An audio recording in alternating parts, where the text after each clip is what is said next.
చెప్పారు నాకు. సో అంటే మీ అందరి జీవితాల్లో కూడా రాంబాయి ఉంది కాబట్టి మా మా రాజు రాంబాయిని డప్పు కొట్టి పాట పాడి ఇంప్రెస్ చేశాడు, పడేశాడు ప్రేమలో. మీ జీవితంలో ఉన్న రాంబాయిని మీరు ఎలా పడేశారు? ఒకసారి మళ్ళీ పడేద్దామంటే లైవ్లో ఏం చేద్దాం అనుకుంటున్నారు? నేను మాత్రం కాలు అడ్డుపెట్టి పడేశా నడుస్తుంటే. నిజంగా నేను డిగ్రీలో నేను క్లాస్మేట్నే లవ్ చేశా, తన్నే పెళ్లి చేసుకున్నా. వావ్. సో అప్పుడు నాకు తను రాంబాయ్ కాదు కానీ మా లైఫ్లో దావుద్ భాయ్ వచ్చాడు. సో ఆ దావుద్ భాయే మా మామగారు. సో ఆయన లేకుండానే పెళ్లి చేసేసుకున్నాం గుడిలోకి వెళ్ళి. అంటే చేసింగ్లు అలాంటివి జరిగాయా సార్ మీ పెళ్ళప్పుడు నిజంగానే? జరిగాయి, చాలా జరిగాయి. అది కూడా ఇక్కడే జరిగాయి.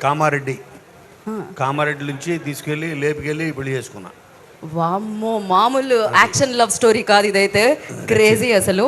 ఇప్పుడు మీ రాంబాయికి ఏదైనా చెప్పాలంటే, మీరు రైటర్ కాబట్టి మేము పాట అడగట్లేదు, చెప్తారా? అయితే స్టేజ్ మీదకి వచ్చిన తర్వాత లాక్ చేసుకుంటున్నాం మేము. బివిఎస్ రవి గారు, ఇప్పుడు మీ టర్న్. చెప్పలే మీ రాంబాయి గురించి సేమ్ కాపీ పేస్ట్. మేము అసలు నరేష్ గారు ఉన్నారు, మేము ఎడిట్ చేసేస్తారని మేము ల్యాక్ కూడా చేయట్లేదు. కాదు, ప్రశ్న మీరు ఎలా పడేశారు మీ రాంబాయిని? అయ్యో ఇప్పుడే కూర్చొని ప్రశాంతంగా అడుగుదాం అనుకున్నాను. నేను రాంబాయిని పడేయలేదండి, నేను పడిపోయాను. మీరే పడిపోయారు? ఎప్పుడు? నేను ప్రేమించే అంత శక్తి ఉంది కానీ నన్ను ప్రేమించే అంత తెలివి గొప్పతనం నాలో లేదు.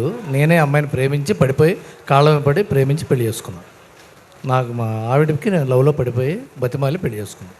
సో మీరే బతివిలాడి పెళ్లి, మీరు ప్రేమించారు, ఆవిడ ప్రేమించాల్సి వచ్చేలా చేశారు. అంతే అంతే అంతే. దాన్ని కంటిన్యూ చేస్తున్నాం కొన్ని సంవత్సరాలుగా. Okay, thank you so much అండి. నా ప్రేమకి ఏంటంటే గొప్ప ఇది స్పెషాలిటీ. మా ఇంట్లో ఏ సమస్య వచ్చినా నేను ప్రేమ చూపించే దాన్ని మాయ చేసి శక్తి. అదే ఇప్పుడు మీరు ప్రేమ అంటున్నారా, ప్రేమని మాయ అంటున్నారా? ప్రేమని మించిన మాయ ఏమన్నా ఉంటే ఒక్కసారి లేచి చెప్పండి. ఇక గ్రౌండ్లో ఉన్న వాళ్ళు ఎవరన్నా మీరు చెప్పండి పోనీ. ఓకే, సో ప్రేమే మాయ, మాయే ప్రేమ. అసలు ఆయన ఒక సైగ చేశారు, అది లైవ్లో క్యాప్చర్ అయిందా లేదా తెలుసు నాకు, అక్కడికి కూడా వస్తున్నాను. బట్ శ్రీ విష్ణు గారు, మీ ప్రేమ కథ మాకు తెలుసు. అండ్ చెప్పండి, ఎవరు ప్రేమించారు, ఎవరు ప్రేమించాల్సి వచ్చింది, ఎలా జరిగింది, మీ రాంబాయిని మీరు ఎలా ఇంప్రెస్ చేశారు? ఎలా అంటే యాక్చువల్లీ మనం హానెస్ట్గా ఇది ఉంటే ఎవరి లవ్ అన్నా సక్సెస్ అవుతుంది. అలాగే నాది, నేను హానెస్ట్గానే లవ్ చేస్తే సక్సెస్ అయ్యింది. హానెస్టీతో లవ్ చేశారు, హానెస్టీతో పడేశారు మీరు. నేను ఇంకా మీరు మీ టైమింగ్తో పడేశారేమో అనుకున్నా. లేదు, ప్రేమ లేఖలు, వాట్సాప్ మెసేజ్లు, ఫేస్బుక్లో రిక్వెస్ట్లు. లేదు, హానెస్టీలో అది కూడా భాగమే. ఏదైనా హానెస్టీ అనేది ముందు పెట్టాలంటున్నారు మీరు, అంతే కదా? ఓకే, ఏదైనా హానెస్టీ. ఓకే, ఇప్పుడు రాంబాయికి ఒక పాట డెడికేట్ చేయాలి అంటే మీ జీవితంలో ఉన్న రాంబాయికి, మా రాంబాయికి కాదు, సో ఏది చేస్తారు మీరు? అప్పుడు మాకు ఎక్కువ వర్షం టైం అండి, అది ప్రభాస్ గారు వర్షం మెల్లగా అవి కురవని, సో ఆ టైం అనమాట. సో అది వేసుకోండి, అదే పాట వేసుకోండి. ఈ ఆన్సర్కి వెనకాల ఆ పాట వేసుకోండి, కాపీ రైట్స్ రాకపోతే. So thank you so much Shri Vishnu గారు. ఇప్పుడు మనం బ్లాక్ బస్టర్ డైరెక్టర్ దగ్గరికి వెళ్దాం. బాబీ గారు, మీరు ఫస్ట్ మీ గ్లామర్తో పడేసి ఉంటారు ఖచ్చితంగా. ఆయన ఎప్పుడు చూసినా అప్పుడే ఫ్రిడ్జ్లోంచి తీసిన సిమ్లా యాపిల్ పండులా ఉంటారు. ఆ గ్లోకి సీక్రెట్ ఏంటి అనేది నాకు ఇవాటికి తెలియదు. నేను ఇంత మేకప్ వేసుకున్నా వచ్చి చావదు. బట్ ఎస్, మీరు చెప్పండి. అఫ్ కోర్స్ మీ అందంతో పడేశారు, అది వేరే విషయం, కానీ ఎలా పడేశారు? అప్పుడు అంత సీన్ లేదు, అప్పుడు నార్మల్గానే ఉండేవాడిని. యా, సో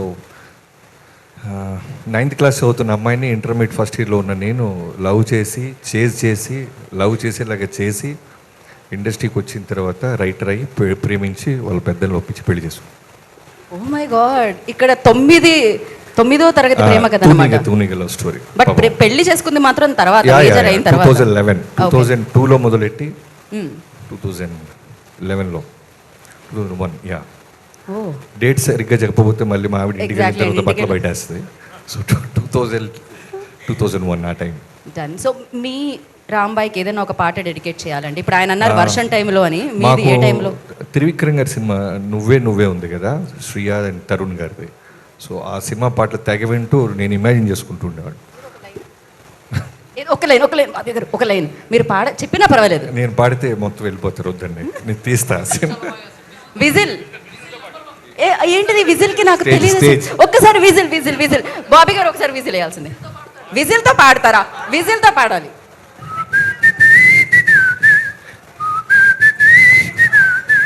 నా మనసుకే ఓ మై గాడ్ క్రేజీ.